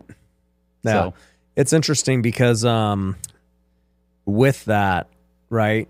Like my philosophy now, having been in the game and watched a lot of people make a lot of money over the years and interviewed so many people who have made money in different ways. My investment / make money, build wealth thesis is this, right? You have to have a business that makes active income. Like it just is what it is. Because that's the only, and by the way, if you build your business the right way, it can actually be passive for you too. That's right. That is a business is the number one thing that can generate the most amount of active or passive income. Right. Because there's a cap to lending, there's a cap to real estate, you know, right? But business has an unlimited cap. And on that front, I've just been a huge proponent of if you don't know what kind of business to start, I now am just a believer in starting an automated wholesale business. Like I just love the wholesale business. Like I've been in it 10 years now. Yeah. I've tried lots of businesses over the years. Many have come and go. This one still remains for a reason. It's like wholesaling is very like almost risk-free. Yeah. You don't have to buy, you don't have to take on debt. Like it's all good. It's very scalable. You're just selling contracts. I don't need capital. I don't need contractors. And you can actually get paid very quickly. Right. Like, I don't know many other businesses. And, you know, I flipped hundreds and hundreds of homes. And flipping's great. It's like, but flipping is hard to scale. Flipping has a ton of risk. Yep. And flipping takes a long time to get paid. It does. It's true. I mean, that's the thing. Wholesaling is really just a business. Real estate just happens to be the product. Yeah. Right? But really, you're just doing transactions. You know, you're kind of a broker in a lot of ways, right? I mean, that's the truth is that there's always people looking for that win-win. And this is what I've always taught my clients too, is that, you know, the real principle of income, the real principle to always make sure you're always making money is how do I go about creating value for more people? Yeah. Right. How do I serve people, solve problems, and serve them in such a way that money is just the byproduct? Yeah. And once I got that, making money became easier. You know, as a financial advisor, it was always about transaction, right? It was always about, well, I always thought it was a zero-sum game. I lived in that scarcity world where, you know, it had to be either, you know, I win or they win. There's always a win-lose transaction. So if I'm a benevolent person, I'll cut my commissions back so that they make more money. And that was always like the theory that I would go by. What was crazy though is I realized that wasn't the case. Like it was about how do I go about delivering more value, and then naturally more income comes as a byproduct of that. Yeah, they'll keep paying me as much as humanly. If you knew you had a great investment, you would stuff all the money into it, right? Yeah. And so if they can keep paying you because they keep getting a return, you don't need to cut anything. It's just like, I want to pay you. Yeah. I actually have learned that from being in the lead generation business now. You know, it's like we do lead gen for all these flippers and wholesalers now. and they love it. They're getting deals. And guess what? They keep wanting to pay me more. Yeah. Like, dude, we want to buy more leads. We want to spend more. Yeah. Like, what can we do to ramp this up? And it's Yeah. like, it's the first time ever people just keep coming back wanting to give more and more. Weird, isn't it? It's Yeah. so weird that you actually do what's right for people and it can actually work out for you. Yeah. You know, but, and I think that's a difference. Like I know Simon Sinek has a book called The Infinite Game. Yeah. Which is a great book, by the way, because most of us are very finite in our thinking. We think we just got to make that quick transaction, that quick buck. Yeah. But it doesn't work long term. You know, like, you know, now I've been in business 24 years, you know, or 23 years, I guess it's been. But still, man, like if I just focus again on how do we deliver value? How do we, you know, keep solving that problem? Like Steve Jobs is amazing at that, right? He was always like looking to see like where people need to solve a problem and create an issue. And wholesaling is a great way to do it. Even if it has to maneuver and change depending on what the laws might or might not happen, right? Still, that's every business and every investment. I tell people, Yeah. they're like, but some people said wholesale. I'm like, bro, no, I don't care what some people said. there's a need. It'll never go away. The act of finding good deals. Yeah, to be that matchmaker in a sense, right? I mean, create that stuff. No, it's fantastic. And the thing I like about it too, by the way, anyone can go to wealthyinvestor.com if they want to learn. But the thing I like about it too is obviously you can build it and make a lot of active income, right? Then eventually you can delegate it off, and it is very delegatable. It is not like stock trading. Right. Or even consulting. We're both consultants. It's very difficult to delegate off. I have to make ads. I have to do the trainings. I got to do the events. I've delegated it to a degree. You know, we have coaches and staff and everything else, but still I have to be heavily involved. I don't do anything in my wholesaling company. Yeah. They're up there right now doing their thing, getting deals. Like I ain't meeting with them. Yeah. Like it truly could run without me. Yeah. I've seen it. Yeah. I've seen them do it. You know, Yeah. it's true. It's great. So I like that it can be a high active thing that can be delegated. But Right. then I also like the third piece of it, which is kind of what we've been talking about for the majority of the show, which is it also produces the passive opportunities because a good wholesaling business will naturally produce deal flow. Yeah.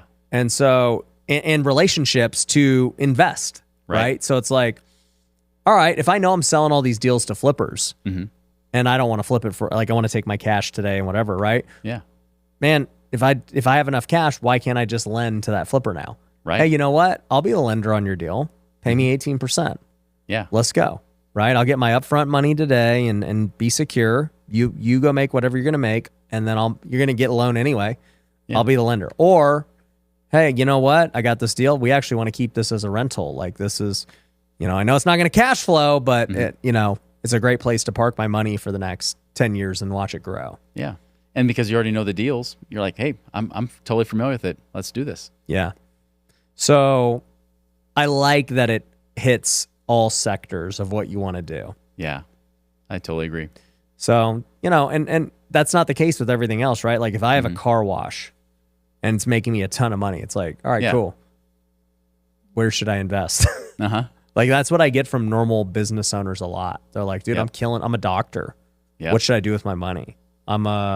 Heck, even consulting guys. Like I have a lot of guys who are like high level sales trainers or this niche and that niche. It's not an investment niche. It's like a skill niche. And they're like, dude, our consulting company's killing it. What should I do with all them? Should I buy real estate? Right.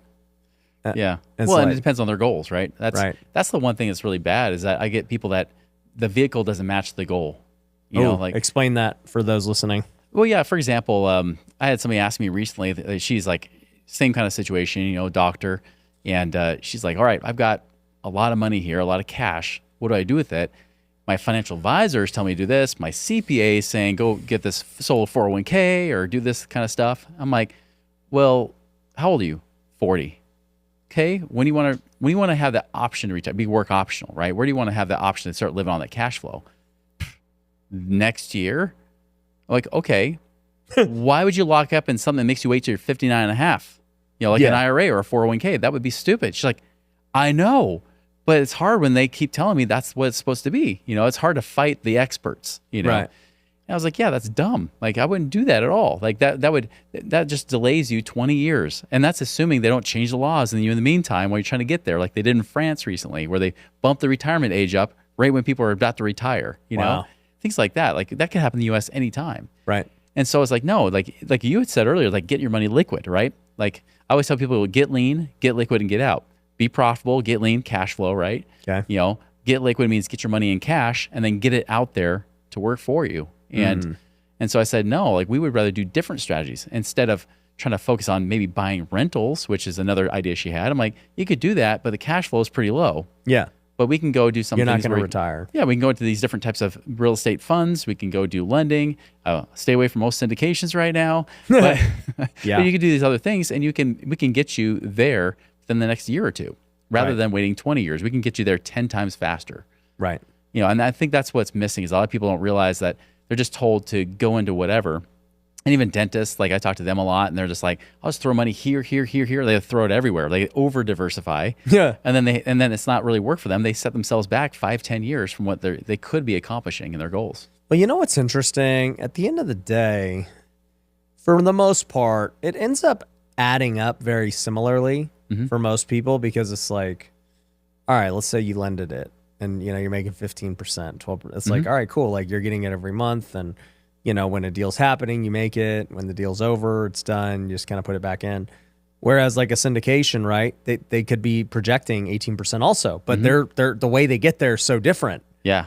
Because you're not going to make anything for however many years. That's right. Because they're busy stabilizing the asset, or if it's a development, they're building it. They're not making anything. Right. And then they make this big lump sum the moment they sell it, and then boom, it averages out to 18%. Right. Every year. And that's kind of how rentals and flips work too. It's like a rental, once again, doesn't make you anything per month, because people don't even understand, but I'm like, all right, just imagine, okay, you buy a rental. Let's just say it's $400,000. Okay. Typical person, you got to put 20% down. That's 80 grand. Yep. All right. So you got to save 80 grand. Then first off, I'm probably telling you in most markets, it's not going to cash flow once you have vacancy, maintenance, repairs, property management. Yep. All the CapEx stuff. CapEx, all that, right? Yep. But let's just say it made $300 a month net. Yeah. Which would be crazy. But let's just say, you're at $3,600 a year on 80,000. Like, what is that? Yeah. It's like 4%. Like 7%. Yeah. Let's do it. 3,600 divided by 80,000. That's about 4%. Yeah. Yeah. 4.5%. Yeah. It's like, is that good? Yeah. It's like, no, it's not. And that's like a crazy scenario of like, it's actually performing well. Right. It's always the growth stuff on the back end, right? Yeah. It's 5 years from now when you do sell the rental. Right. Then it's like, okay, yeah, it was 4.5% plus now the 15% each year from selling. So it's like, yeah, it did get the 19%, but the way it got there was different. It was less liquid. It was more speculation. Yeah. Whereas to like kind of what I've realized and what you're saying too, it's like the lending, to me is actually safer. Oh yeah. Well, it's like the other guy was a consultant. He's same thing, but he was like, well, I just got laid off, but luckily I have consulting work. And he's like, I could grow my cash. And I was thinking about doing this or this, that might work, and made the syndication. I'm like, yeah, but you don't get paid on syndication if you're lucky, assuming it all goes according to plan, which it might not. Right. Could be 3, 5, 7 years out. Yeah. I was like, but it sounds like you need income now. Is that right? Yeah. Well, if you need income now, we should do more income generating, type of assets, which would be more on the lending side versus just trying to grow your money. And we could do growth, and there's nothing wrong with doing growth, but if you need income now, and if you're scared because your consulting work might be temporary, this is where we're going to go instead of, doing this other stuff that might take 5 years to really develop any kind of decent returns. Yeah. One thing I think I might do next year, and maybe it'll start sooner, I don't know, just kind of depends how things go, is I've really thought about just starting a hard money lending company. Because obviously I already have like community and like they're getting loans from somebody. It's like back to the same principle. I might as well be the bank. Yeah. Especially if you train them. I'm training them. Yeah. I know another company does the same kind of thing. And they actually train their own people to then help raise funds for them to lend out. Yeah. And so I'm just like, all right, anyone listening to this show is like, all right, well, like I want to be a lender. And it's like, well, you got to go find an operator. Like, so there's still like this level of thing. It's like, all right, let's just say I started a fund and I don't know, I was going to give people 9% or something, 10%. And it's like, all right, I could go lend it out at 12, let's just say it's 12 and a point or two. Yeah. It's like, all right, I'll go make like 2 to 3% on the money on each deal, and then plus the originations, like really kind of the profit. I'm like, that's an interesting thing because I already have the demand, the buyers for it. Yeah. There's many people who would happily take 9 to 10%. Month over month. Yep. On their money. You solve a huge need for everybody. It's a win-win-win transaction, which are the best ones. Yeah. So that is on my agenda as something I want to do. I've just been busy working on all this other stuff, but it's like, I don't know. Like at the end of the day, you just look at how the world has run all these centuries, and it's like the person who lends money always wins. Yeah. This person with the gold is the one that makes the rules. You just got to figure out how to make money. Yeah. To lend. Yeah, exactly. Or know the people who've got money so you can go lend it on their behalf. Yeah.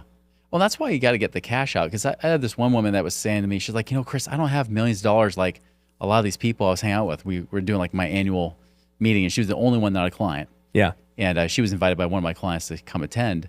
And I was like, well, what's your, what's the goal that you need to have? She's like, well, I only need to make $5,000 a month. Where most of my clients are like, need like 10, 20, 30,000 a month, right? For them to become financially independent.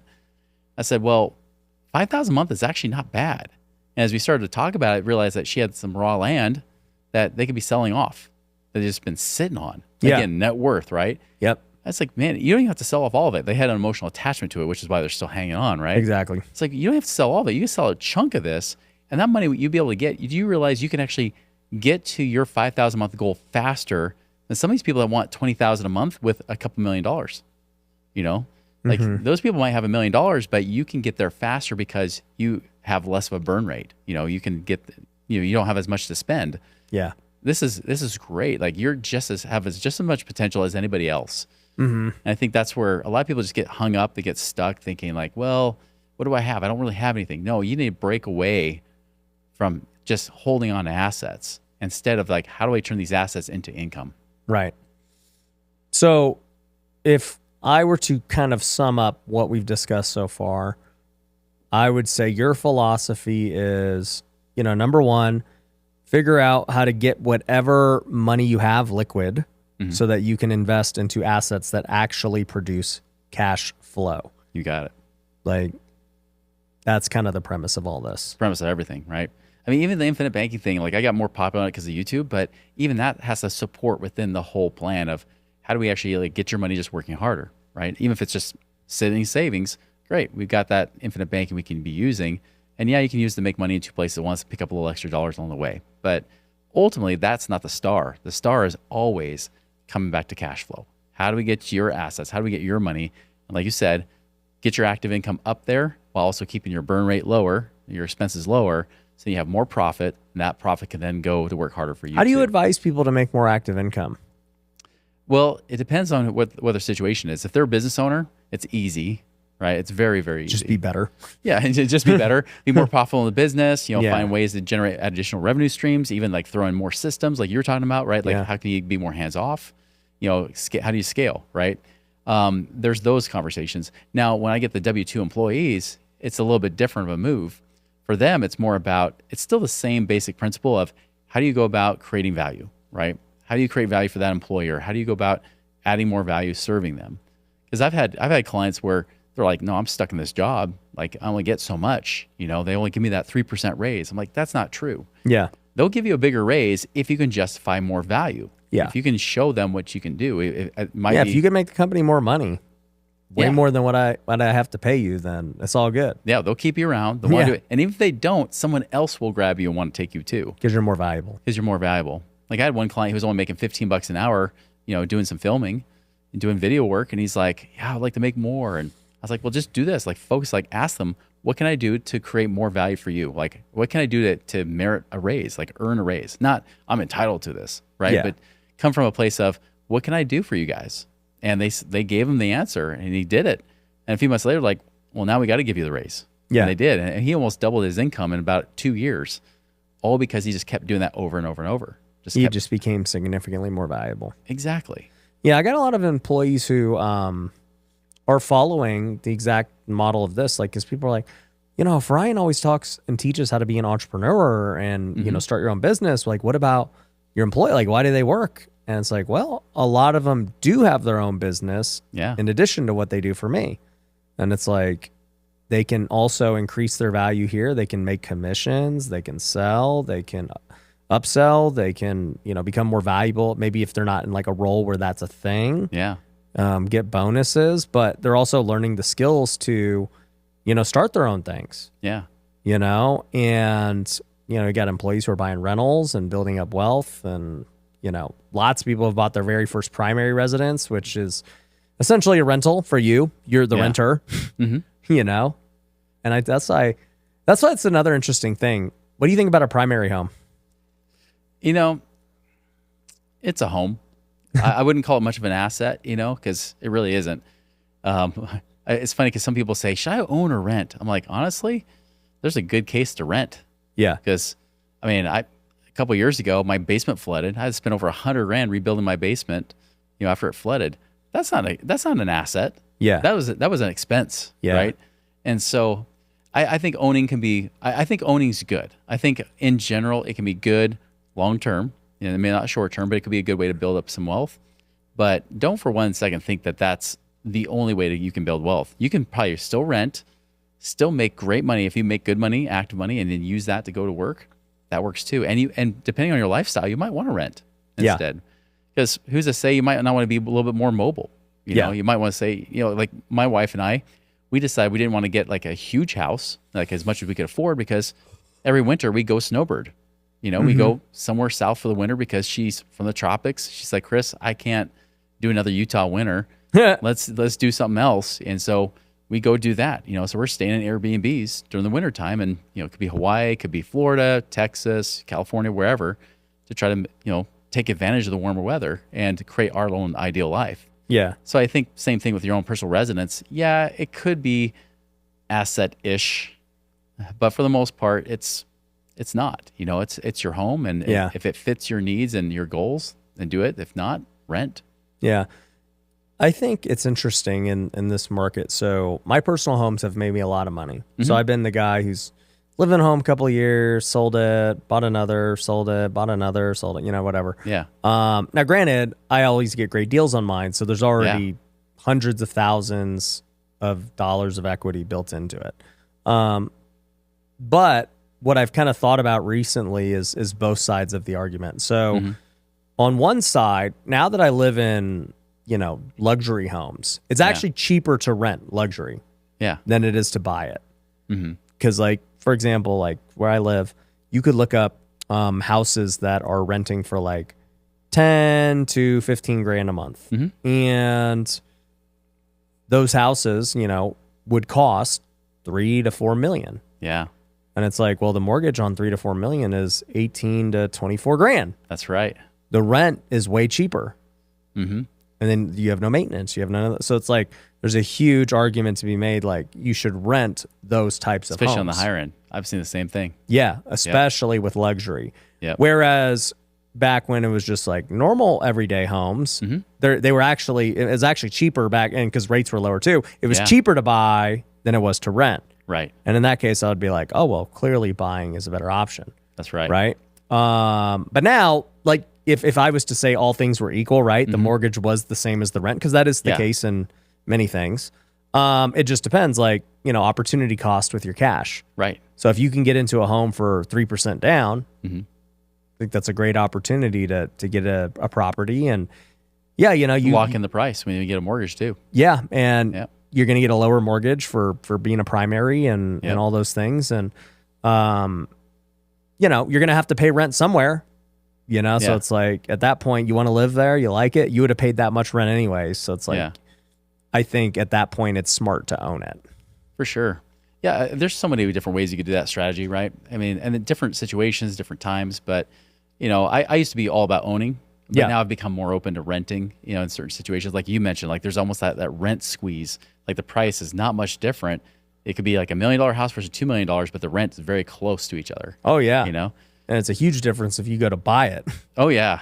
Huge, especially now. The mortgage, the money down, all those things. And you're responsible for all costs. Whatever happens to that property, it's all coming out of your own pocket versus if you're renting, it's not. Yeah. There's a big difference. You know, it's funny. I was looking at an article I was put on my podcast recently about Dave Ramsey talking about early retirement. You know, how is that possible?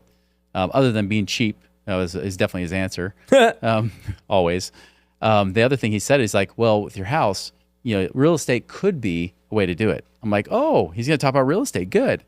But he's like, but you only do real estate investments once you've already paid off your house in full, means you paid off all your mortgage, and then you buy all cash for that property. So nobody's going to own a property. Exactly. It's like, unless you're just making a killing. Yeah, you know? I mean, maybe that's what he did. But of course, he was making a killing in that business first to be able to afford him to do that. The average person can't do that. I mean, imagine if it took you if you're just trying to put all that money to pay off your house so much faster, it takes you an extra, you maybe shave off 10 years on your mortgage. Yeah. Great, you get paid off. But now you got to build up the cash. And it's like a Dalmatian chasing a fire truck. Yeah. Like you're always chasing after that inflationary, because really over time, real estate's going to go up. Yeah. So I love the fact that I can use a mortgage to lock in that price right where it is. Exactly. Lock in the price. Maybe the rates isn't great. But you locked in the price. But you locked in the price. You kept it from going up on you. And also, the one thing I'll say when it comes to my family and everything is I also would like to lock in the option of how long I want to stay there. Yeah. Right? Because it's like, okay, I go get a lease for 1 year and then I'm like, okay, cool, this is fine. And then I got to move. Right. And I'm just like, people are like, well, just get, options. And it's like, well, it's not always that easy. A lot of sellers don't want that. They want to go year to year. Yeah. Because they own it. They want flexibility. That's right. Especially with single family. Very different with multifamily where it's like, okay, cool. Like, I don't need this place. Like, let's get you locked in. Yeah. But no, man, that's cool. So I think there's a lot to take away here from people. So for those who are interested in working with you, whether it's the infinite banking, whether it's, financial advisement type deals that you guys do, where can they find it again? MoneyRipples.com. Okay, MoneyRipples.com. And then you do social media? At MoneyRipples. Okay. Yep, everything's Money Ripples. Okay, you guys got your pod. You got, other content for people. Yep, we got the Money Ripples podcast as well. So, yeah, we got content all over the place. Money Ripples channel on YouTube. Cool. So, guys, we will link to that down below. Chris, it's been a pleasure talking with you about helping people get out of the rat race. And, guys, go follow him, check it out, and we'll see you on the next one. Peace.